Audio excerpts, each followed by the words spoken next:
tumanidagi Soykeldi mahallasida istiqomat qiluvchi bobo dehqonlarning qo'liga tegmaydi. Mahallada gilos pishgan. Qishloqda pishib yetilgan giloslar esa ayni vaqtda nafaqat yurtimiz bozorlari, balki xorij davlatlarga ham eksport qilinmoqda. Soykeldini ko'pchilik giloschilar mahallasi deydi. Qishloqdagi xonadonlar orasidan gilos bog'i bo'lmaganini topish qiyin. Mavsum esa mahallada aprel oyi oxiri, may oylarining boshidan boshlanadi. May gilosi deyishadi. Bu yerliklar erta pishar bu gilos navini. Jami bo'lib 309.6 gektar tomorqa yerlarimiz mavjud bo'lib, mana shu yerdan asosan birinchi hosilimizga bahor gilos, valovoy giloslar yetishtiriladi. Umumiy olib qaraganimizda har bitta xonadon o'rtacha har yili 1 tonnadan oshiq gilosni eksportga, sarxil giloslarni sotishga tayyorlaydi. Bu olib qaraganimizda hozirgi kunda 40 mingdan oladigan bo'lsak, demakki 1 tonna gilos bu 40 million pulni tashkil qiladi. Eng kamida. Undan tashqari rezavorlar ham yetishtiriladi.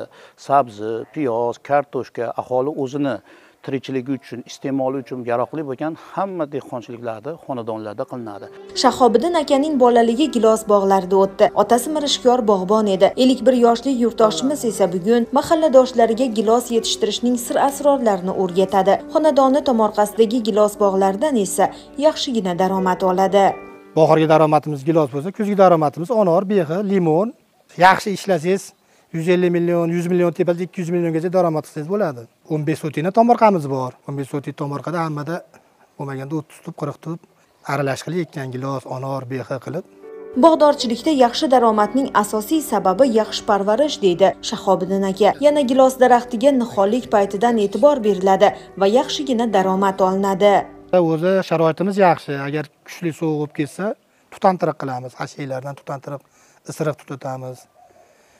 Shox shabalar tutatib, o'shani qilib saqlaymiz. Boshqacha iloji yo'q. Qolgan payt agroximiya zahar chachiladi.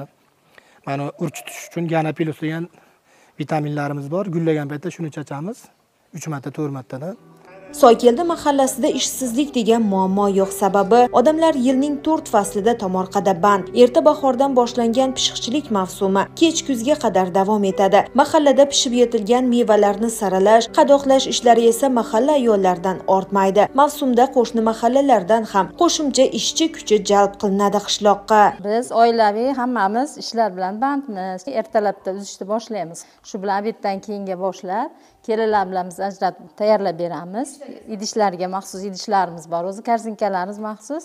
Shularga solamizdan keyin tayyorlab beramiz. O'g'illarimiz uzadi. Shuni orqasidan uylar solamiz, to'ylarni qilamiz. Xudo xolasa mana farzandlarim bilan umra safarlariga borib keldik. Mahallada yil sayin yaxshilanyapti bog'dorchilik imkoniyatlari, natijada eksport salohiyati ham oshmoqda. Ilgari faqat qo'shni viloyatlarga yetkazib berilgan bo'lsa, bugun Soykeldi giloslari brendi ostida Yevropa davlatlari bozorlariga ham kirib bormoqda.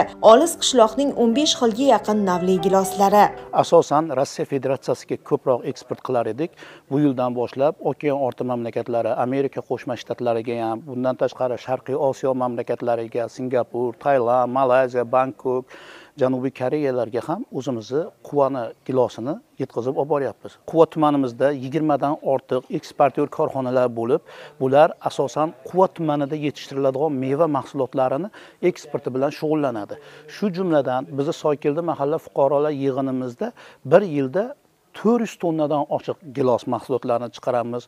O'rik mahsulotlari 500 tonnadan oshiq o'rik mahsulotlarini chiqaramiz. 400 tonnadan oshiq shaftoli mevalari, 800 tonnadan oshiq anor mevalarini va 120 tonnadan oshiq behi mevalarini va 100 tonnadan oshiq limon mahsulotlarini yetishtiramiz. Quvaning o'ziga xos iqlim va tuproq sharoiti, shu bilan birga mirishkor quvaliklar mehnati bilan pishib yetilgan giloslarning bozori chaqqon, mazasi esa o'ziga xos. Shu bois eng nozik didli xorijlik xaridorlarga ham manzur kelmoqda. Eksport salohiyatining ortib borayotgani oddiy va mehnatkash bobo dehqonning, tomorqachilarning daromadini ortishiga ham sabab bo'lyapti. Quvaga yo'lingiz tushsa, Soykeldiga bir keling. Bog'lar va tomorqalardan tashqari, mahalla ko'chalarida ham g'arq pishgan giloslar bilan mehmon qilishadi sizni qishloqliklar.